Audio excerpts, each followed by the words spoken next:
பன்முகத்தன்மை கொண்ட நம்முடைய இந்திய துணைக்கண்டத்தின்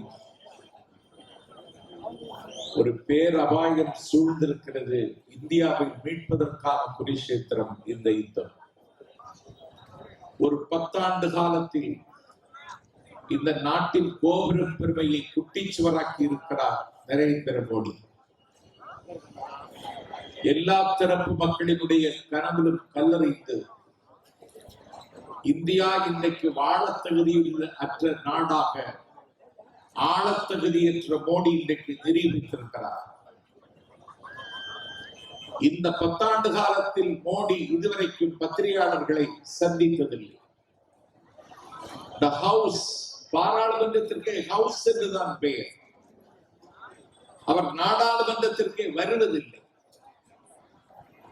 ஒரு அதிபர் ஆக வேண்டும் என்கிற ஆசையோடு இந்த நாட்டு மக்களை பறிகொடுக்கக்கூடிய ஒரு விலேச்சன் இந்த தேசத்தின் பிரதமர். அந்த பாராளுமன்ற கட்டிடம் இருக்கிற பொழுதே இன்னொரு பாராளுமன்றத்தை கட்டுகிறார். அங்கே குருமகா சன்னிதானங்களுக்கு அந்த பாராளுமன்றத்திற்குள் நுழைவதற்கு வாய்ப்பு. ஆனால் இந்தியாவினுடைய குடியரசுத் தலைவர் பழங்குடி இன வகுப்பை சார்ந்த திரௌபதி முர்முக்கு வாய்ப்பு மறுக்கப்படுகிறது. இந்தியாவுடைய குடியரசுத் தலைவரையே 6வது இவர்களாக அலட்சியப்படுத்துகிறார்.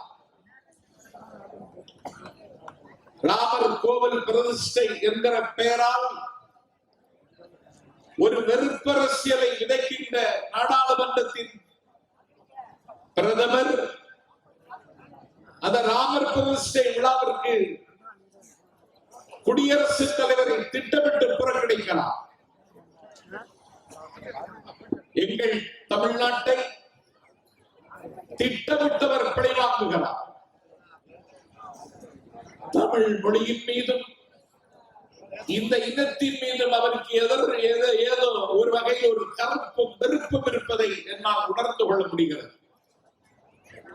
ஏழை எளிய மக்கள் வாழுகிற ஒரு நாட்டில் இப்படி ஒரு காஸ்ட்லி பிரைம் மினிஸ்டர், இப்படி ஒரு விலை உயர்ந்த பிரதமரை இந்த நாடு இன்றைக்கு பார்க்கிறது.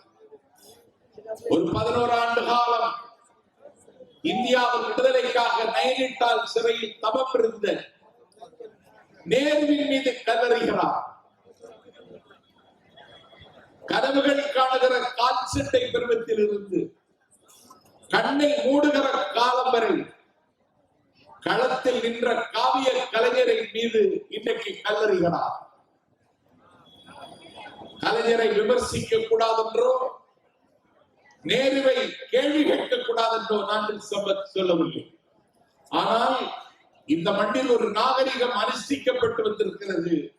காலமாகி போன தலைவர்களை இந்த நாட்டில் விமர்சிக்கக்கூடிய மனோபாவம் ஒரு மனநோயாளிக்கு இருக்கலாமே தவிர ஒரு பிரதமருக்கு இருக்கக்கூடாது. நீங்க என்ன செய்தாய்? பேரிடரும் பெரும் வெள்ளமும் வந்ததற்கு பிறகு மத்திய பாதுகாப்புத்துறை அமைச்சர் ராஜ்நாத் சிங் இங்கே வந்தார், பார்வையிட்டார், பறந்து சென்றார். மத்திய அரசாங்கத்தின் சார்பில் குழுக்கள் வந்தன, பார்வையிட்டன. தமிழ்நாடு அரசு நிவாரண நடவடிக்கைகளை மிக சிறப்பாக செய்கிறது என்று அண்ணன் ஸ்டாலின் அரசு ஒரு பாராட்டை கொடுத்து விட்டவர்கள் போனார். நிதியினுடைய ஆவணாவை தெரியாத நீட்டி வழக்குகிற நிர்மலா சீதாராமன் வந்தார், பார்வையிட்டார், பறந்து சென்றார். என் பெருமைக்குரிய வாக்காளர்களே, டிசம்பர் திங்கள் 19 அண்ணன் ஸ்டாலின் டெல்லி சென்றார். இரவு 7:30 மணிக்கு பிரதமரை அவருடைய இல்லத்தில் சந்தித்தார். பாதிக்கப்பட்ட என் தமிழ்நாட்டு மக்களுக்கு உதவுங்கள் என்று கண்ணீர் மல்க கேட்டார்.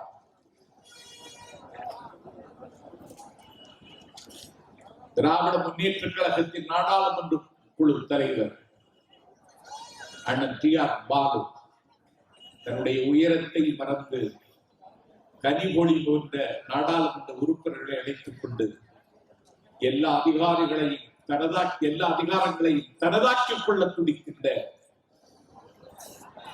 உள்துறை அமைச்சர் அமித்ஷாவை அவருடைய இல்லத்தில் சந்தித்து எங்களுக்கு நிதி தாருங்கள் என்று கேட்டார். என் பெருமைக்குரியவர்களே, நான் இந்த மேடைக்கு வருகிற நேரம் வரையிலும் ஒரு காசு தமிழ்நாட்டுக்கு வரவில்லை. பாதிக்கப்பட்ட மக்கள் அனைவருக்கும் 6000 ரூபாய் இன்றைக்கு வழங்கி இருக்கிறது என்றால் அண்ணன் ஸ்டாலினை வானம் இன்றைக்கு வழிமொழிகிறது. தொடர்ந்து தமிழ்நாட்டை முதல் இடத்தில் வைப்பதற்கான ஒரு 7 அம்சங்களை அடிப்படையாக வைத்துக் கொண்டொரு நீர்நிலை அறிக்கையை தங்கம் தென்னரசு அவர்கள் தாக்கல் செய்திருக்கிறார்கள். வருகிற காலத்தில் பள்ளத்தில் இருக்கிற தமிழகம் சமவெளிக்கு வரும்.